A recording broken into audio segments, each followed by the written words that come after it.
Assalamualaikum, sahabat Nusantara. Apa kabarnya? Semoga selalu dalam keadaan sehat walafiat semua, dan berkelimpahan rahmat dari Tuhan Yang Maha Esa. Amin. Mari kita gali lebih dalam potensi pekerjaan sehari-hari seorang Satrio Piningit, dari kedai kopi hingga layar media sosial. Spekulasi tentang Satrio Piningit selalu memicu rasa penasaran. Sosok yang dinanti-nantikan kemunculannya ini kerap digambarkan dengan kemampuan yang melampaui batas normal. Namun, di balik aura mistis dan ramalan yang sering menyertainya, penting untuk kita ingat bahwa Satrio Piningit, namun juga, adalah seorang manusia biasa. Seorang individu yang menjalani kehidupan sehari-hari, berinteraksi dengan masyarakat, dan tentu saja, memiliki pekerjaan.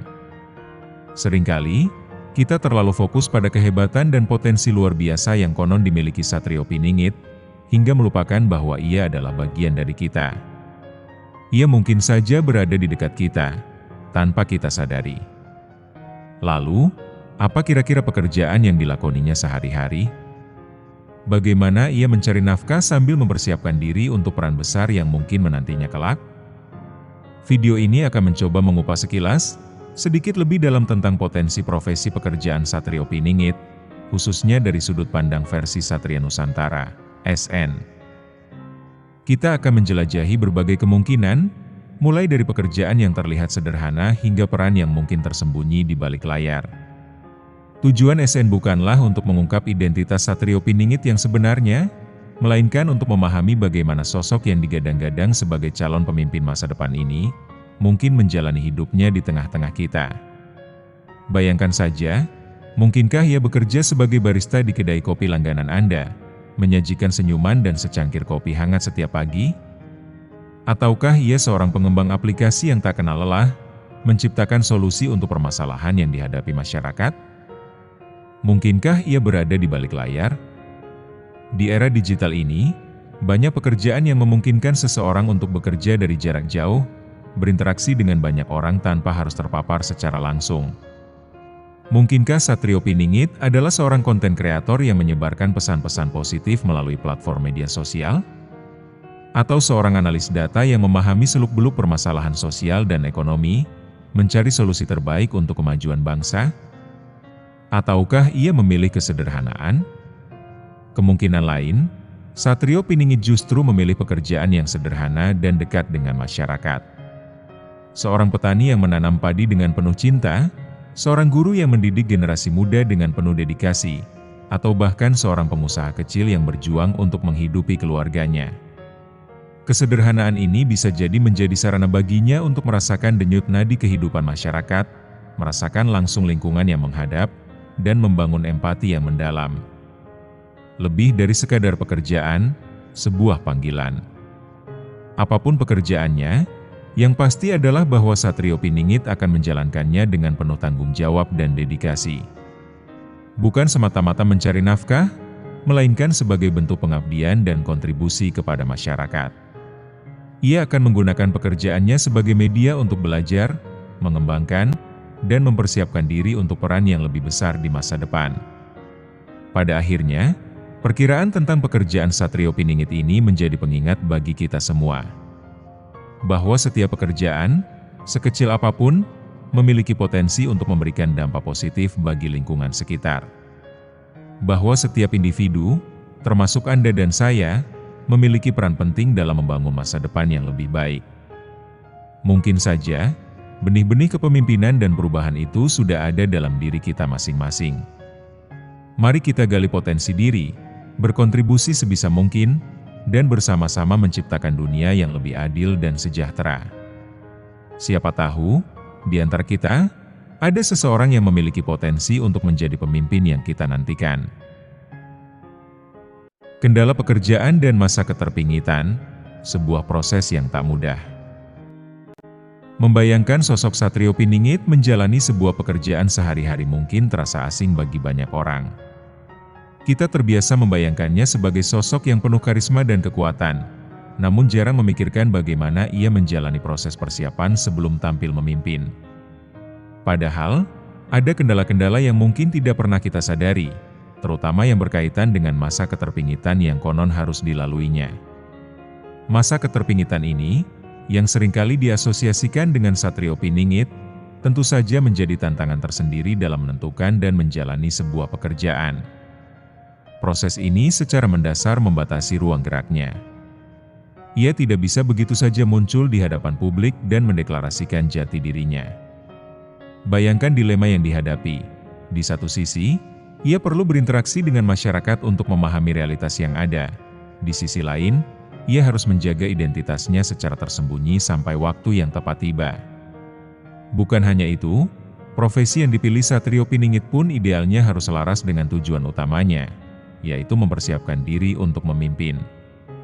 Ini bukan sekedar mencari nafkah, melainkan sebuah sarana holistik untuk menempa diri.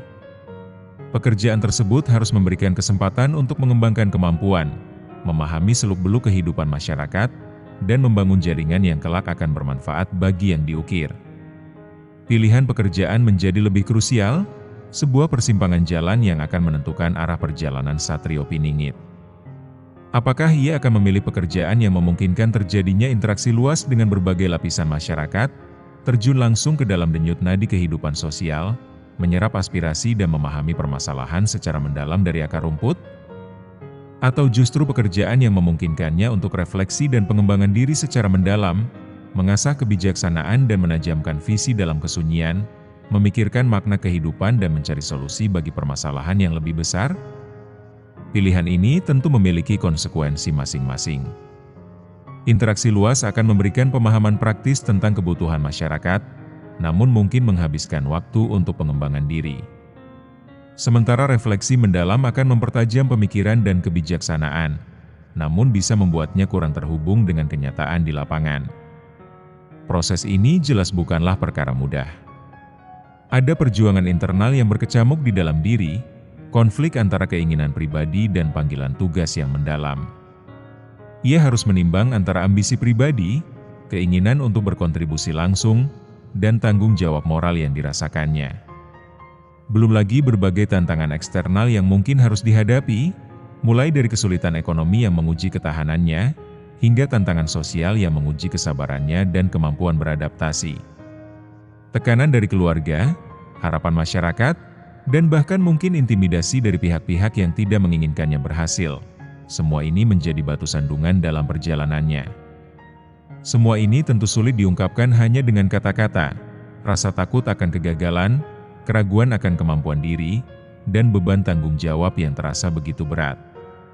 Lebih dari itu, bermimpi untuk benar-benar menjalaninya dalam kehidupan nyata, dengan segala kompleksitas dan kesempurnaannya, tentu membutuhkan ketabahan dan keyakinan yang luar biasa. Ia harus memiliki visi yang jelas, keyakinan yang teguh, dan keberanian untuk menghadapi segala rintangan. Ia harus belajar menerima ketidaksempurnaan, baik pada dirinya sendiri maupun pada dunia di sekitarnya, dan tetap berjuang untuk mencapai yang terbaik. Proses keterpingitan, dengan segala keterbatasannya, menjadi ujian yang membentuk karakter dan mempersiapkan Satrio Piningit untuk memikul tanggung jawab yang besar di masa depan. Ia harus belajar beradaptasi dengan lingkungan yang serba terbatas, berjuang dalam keheningan tanpa pengakuan atau dukungan, dan terus mengembangkan diri, baik secara intelektual, emosional, maupun spiritual, meski dalam kondisi yang serba terbatas. Inilah proses yang tidak mudah, namun penting dalam mempersiapkan pemimpin yang benar-benar memahami dan mampu membawa perubahan bagi masyarakat. Ia ditempa dalam kesulitan, diuji dalam kesunyian, dan dipersiapkan untuk memimpin dengan kebijaksanaan, keberanian, dan kasih sayang. Keterpingitan bukan sekedar hukuman, melainkan sebuah kesempatan untuk bertransformasi menjadi pemimpin yang sejati. Dari kedai kopi hingga layar media sosial, jejak Satrio Piningit di sekitar kita. Sosok Satrio Piningit, sang pemimpin yang diramalkan, terus menjadi perbincangan hangat di berbagai kalangan. Namun, di tengah hiruk-pikuk politik dan isu-isu sosial, seringkali kita lupa bahwa Satrio Piningit, jika memang ada di antara kita, mungkin hadir dalam wujud yang sederhana dan tak terduga. Salah satu spekulasi menarik yang beredar adalah tentang masa lalu Satrio Piningit yang konon pernah membuka kedai kopi kecil-kecilan di sebuah kota yang dekat dengan tanah kelahirannya. Apakah benar Satrio Piningit pernah menjadi penjual kopi? Pertanyaan ini mengundang imajinasi dan membuka ruang interpretasi yang lebih luas. Jika benar demikian, hal ini memberikan perspektif baru tentang sosoknya, mengungkap lapisan-lapisan asumsi yang mungkin selama ini melekat padanya. Menjual kopi di kedai mini, sebuah pekerjaan yang terlihat sederhana dan mungkin dipandang sebelah mata oleh sebagian orang, ternyata menjadi arena penting di mana ia menempa diri. Justru di sanalah ia berkesempatan berinteraksi langsung dengan berbagai lapisan masyarakat, dari pekerja kantoran yang terburu-buru mencari kafein hingga pensiunan yang mencari teman berbincang. Bayangkan ia, setiap hari harus menghadapi beragam karakter pelanggan, beberapa di antaranya mungkin kurang disukainya, entah karena cerewet, tidak sabar, atau bahkan kurang sopan. Namun, di tengah tekanan itu, ia tetap berusaha memberikan yang terbaik, meracik kopi dengan senyuman, dan melayani dengan ramah. Lebih dari sekadar meracik minuman, ia bisa mendengarkan keluh kesah pelanggan tentang pekerjaan, keluarga, atau bahkan sekadar cuaca buruk. Ia memahami masalah-masalah yang mereka hadapi, merasakan sedikit beban kehidupan mereka, dan yang terpenting, membangun kedekatan emosional secara pribadi. Kedekatan ini bukan sekadar transaksi jual-beli, melainkan jembatan yang menghubungkan ia dengan dunia di luar dirinya, memberikan pemahaman yang lebih dalam tentang kehidupan, empati, dan arti pengabdian yang sesungguhnya. Spekulasi mengenai beredarnya harga kopi dalam beberapa tahun terakhir, yang bertepatan dengan peran Satrio Piningit sebagai penjual kopi, semakin menggelitik rasa ingin tahu. Apakah ini sekedar kebetulan yang menarik, ataukah terdapat korelasi yang lebih dalam, sebuah pertanda tersembunyi yang menunggu untuk diungkapkan? Mungkinkah kenaikan harga kopi ini adalah metafora dari pergolakan ekonomi yang tengah menghadap masyarakat luas, sebuah simbol dari beban dan tanggung jawab yang dipikul oleh Satrio Piningit dalam diam? Jika benar, maka setiap cangkir kopi yang semakin mahal menjadi pengingat akan tantangan yang harus dihadapi dan harapan yang diemban. Namun, fenomena ini tidak berhenti pada kopi semata. Konon, segala sesuatu yang disukai Satrio Piningit pun ikut mengalami perubahan harga yang signifikan. Hal ini menimbulkan pertanyaan yang lebih mendalam.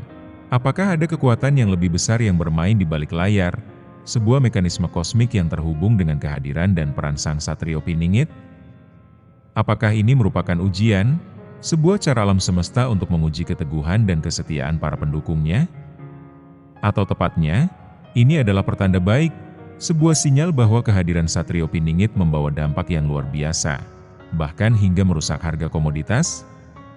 Misteri ini semakin menambah lapisan intrik dan rasa penasaran, mendorong kita untuk terus mengamati dan mencari makna di balik setiap kejadian. Di era digital ini, jejak Satrio Piningit mungkin tidak hanya terbatas pada kedai kopi. Ia mungkin juga seorang pembuat konten yang aktif di berbagai media sosial. Dengan menggunakan platform ini, ia dapat menyebarkan gagasan-gagasan positif, mengedukasi masyarakat, dan membangun opini publik yang konstruktif. Ia bisa menjadi suara bagi mereka yang terpinggirkan, memberikan solusi untuk masalah-masalah sosial, dan menginspirasi orang lain untuk berbuat baik. Bahkan kita mungkin menemukan jejaknya dalam isu-isu yang sedang hangat diperbincangkan. Misalnya, isu tentang mengenai keabsahan ijazah Jokowi asli apa palsu. Mungkinkah Satrio Piningit terlibat dalam mengungkap kebenaran di balik isu ini, atau memberikan pandangan yang bijaksana tentang pentingnya kejujuran dan integritas dalam kepemimpinan? Uniknya, rumor mengatakan bahwa orang yang disukai datang-datang ketika hati Satrio Piningit dirundung kesedihan. Mungkinkah orang yang disukai ini menjadi penasihat spiritualnya, atau justru menjadi sumber inspirasi di saat-saat sulit? Tentu saja, semua ini hanyalah ekonomis dan interpretasi. Namun, inilah yang membuat legenda Satrio Piningit tetap hidup dan relevan hingga saat ini. Kita semua berharap akan datangnya sosok yang mampu membawa perubahan positif, dan kita cenderung mencari jejaknya di sekitar kita. Terlepas dari apakah Satrio Piningit benar-benar pernah menjadi penjual kopi atau pembuat konten media sosial, pesan yang terkandung dalam legenda ini tetap relevan, bahwa kepemimpinan sejati lahir dari kepedulian, empati, dan komitmen untuk melayani masyarakat.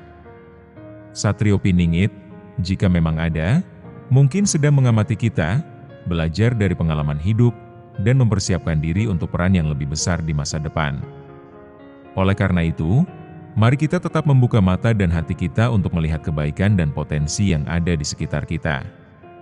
Karena siapa tahu, Satrio Piningit mungkin sedang bersembunyi di balik senyum seorang penjual kopi, atau di balik ide-ide inspiratif seorang pembuat konten media sosial. Yang terpenting adalah, mari kita terus berharap dan berusaha untuk menjadi bagian dari perubahan positif yang kita inginkan. Sampai di sini dulu sahabat, untuk video kali ini, SN berharap semoga dapat menghibur waktu luang bagi sahabat semua. Mohon maaf jika ada yang kurang berkenan, segala kesalahan, kekurangan, atau bahkan berlebihan dalam penyampaian. Akhir kata, wassalamualaikum warahmatullahi wabarakatuh. Salam sejahtera penuh cinta dari kami semua.